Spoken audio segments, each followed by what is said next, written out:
Okay, this one is brutal. I warn you now, if you're one of those guys who's still attached to your beliefs that women are the fairer sex, more pure, angelic, all that nonsense, this is not a video that you're going to want to watch. We're going to go through the results of a new scientific study that is extremely depressing. So if you're feeling fragile or you don't want your opinions of human nature to sink any lower, I warn you now, click out of this video. Okay, you've stayed.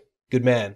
I like your bravery, I like your courage. Let's get into it. The study is called The Function of Casual Sex Action and Inaction Regret, a longitudinal investigation. So the paper starts by acknowledging that men and women have different regrets when it comes to sexual opportunities. Women tend to regret having casual short-term sex, whereas men tend to regret passing up opportunities to have that kind of casual sex. So women have action regret and men have inaction regret. There are evolutionary reasons for that. I've already covered them in previous videos. It's called the sexual strategies theory. Basically that men and women have such vastly different consequences when it comes to sex that it makes sense that we have different attitudes about it. Namely that because men can have sex and then just sort of leave, doesn't matter if he gets her pregnant, whereas women are actually stuck, carrying the child for 9 months and then they've got to raise him. It makes sense that women are a little bit more reserved about casual sex encounters, whereas men are a lot more casual about it. That's not what this study is about though. It's about the function of regret after a casual sex encounter. How much our feelings of regret are going to impact our future choices. Namely, if a woman has casual sex encounters and then feels a lot of regret, is she likely to make different choices and to do things differently in the future? And I'm telling you now, the results are really damning for women. The study tests a number of hypotheses, so let's go through them. Hypothesis 1b, more action regret at T1 should reduce short-term sex at T2, especially for women. T1 refers to a point in time, and then T2 was 4.5 months later, giving women the chance to reflect upon their choices and to make changes. So it seems pretty straightforward, doesn't it? It's basically what anybody would think. If a woman has a lot of regret after casual, short-term sex encounters, then she's naturally going to reduce how many encounters she has at some point in the future. Well, that's what they predicted would happen. So did feelings of regret cause women to change their behavior, to have less casual sex in the future? Let's look at the results. Consequently, more action regret at T1 did not predict change in casual sex behavior. Neither age nor time had any effect on number of recent partners at T2. We neither found support for the hypothesis that action regret at T1 would result in fewer short-term sexual partners at T2, especially for women. In other words, even though women felt intense regret at their choices to have casual sex at the first point in time, it had no effect on their behavior. They just continued doing what they did before. And it gets worse. Hypothesis 2. More action regret at T1 should predict entering a long-term relationship at T2, especially for women. Again, it's a pretty straightforward prediction. If a woman feels a lot of regret at being promiscuous and having casual sex at T1, then there's an increased likelihood that she's going to change her ways and have long-term relationships and to seek out a committed partnership in T2. Is that what happened? Well, let's look at the results. Contrary to the functional hypothesis, level of casual sex regret at T1 reduced the odds of entering a committed relationship at T2. Do you understand what that's saying?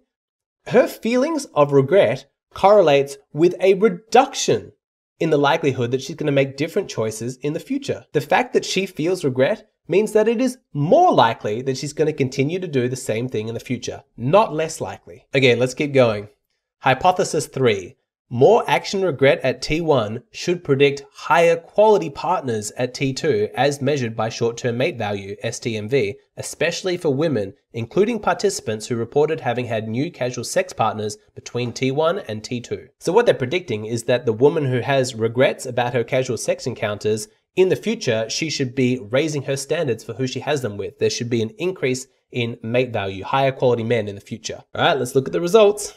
A paired samples t-test showed no overall change in STMV of partners between T1 and T2. Most recent action regret was not associated with changes in perceived partner STMV, and there was no significant sex times action regret interaction effect. I mean, what is there to say? Let's just keep going. One last hypothesis. Hypothesis 4a. In general, manifest functional regret must predict reduced future regret. And finally, this is the prediction that they actually got correct. Women's scores were significantly reduced between T1 and T2, while men's scores increased marginally.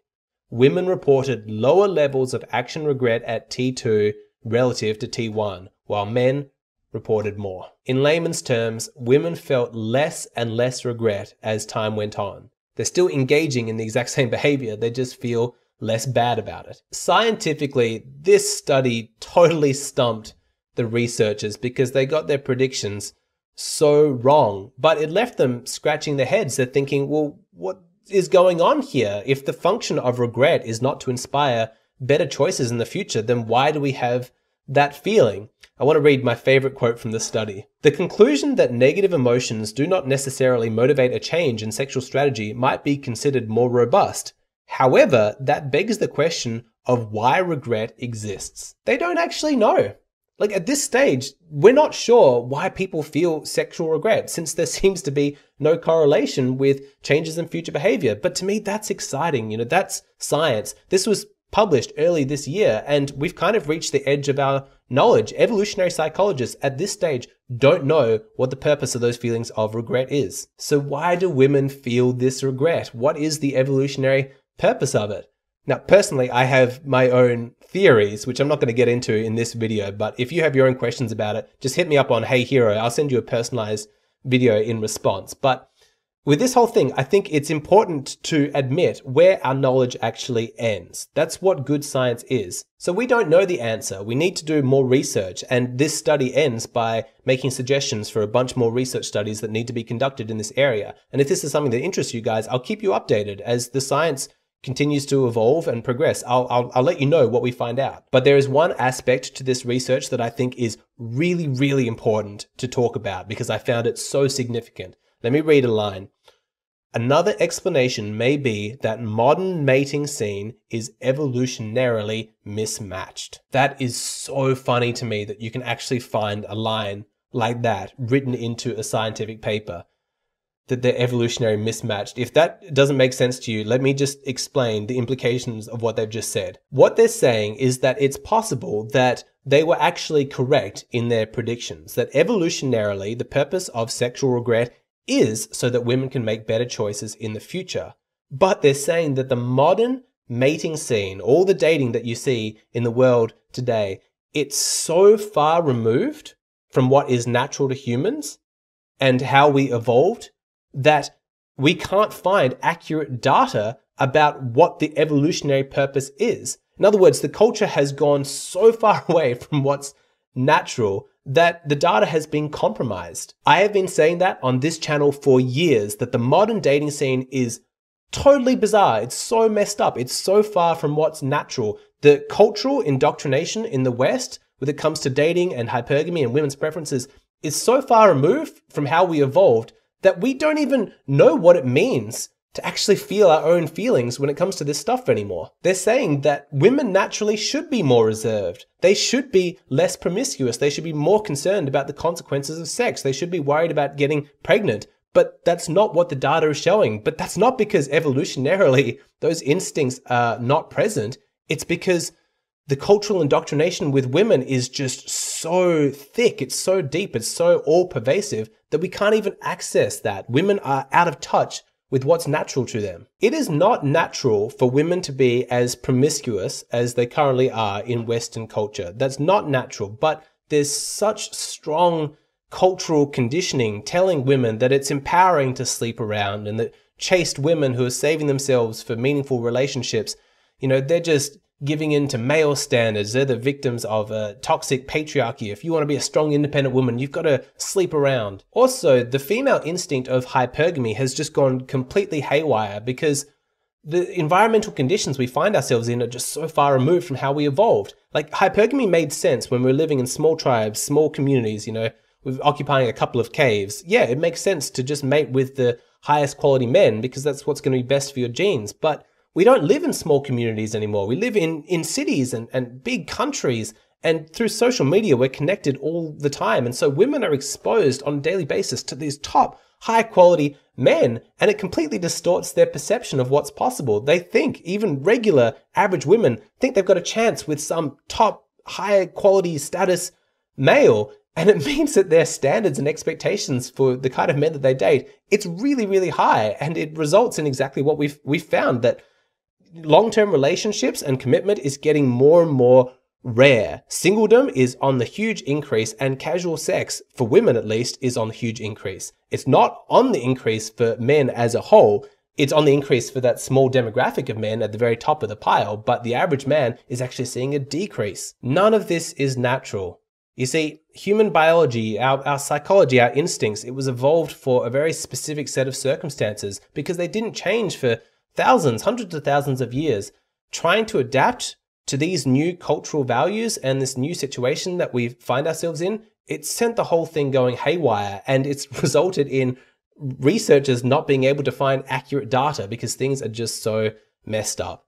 And so what's the ultimate lesson here? If women aren't feeling, regret is a good enough reason to change their choices in the future, then what's the takeaway? Well, I would say it's pretty clear. It's pretty obvious. It's that don't put any stock in women's feelings of regret. That doesn't mean anything. A lot of guys might be tempted to look at a woman's history, the amount of guys she slept with, how promiscuous she was, all of that stuff.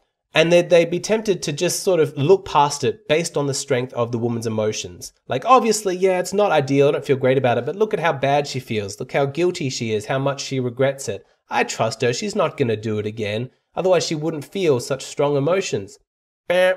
Wrong. That's not what's going on. The science proves it. The fact that she feels regret does not give you any guarantee that she's going to change her ways in the future. It's just another poignant reminder that the only thing that you can trust is a woman's actions. Is there actually a discernible change in her behavior? Words, emotions, promises, that's all well and good, but it's not enough. Unless it's backed by actions, don't trust it. A woman may say that she feels regret, but you need to stand back and go, okay, you feel that way, but what has actually changed? What are you now doing different? That's the only thing that I care about. Is it actually possible to date a woman who comes from a radically different socioeconomic background? From my perspective, yes, but only in very specific circumstances. For the most part, you need to be extremely concerned about it. Anyway, I create a whole video going through all the different factors and my strategy for overcoming these difficulties.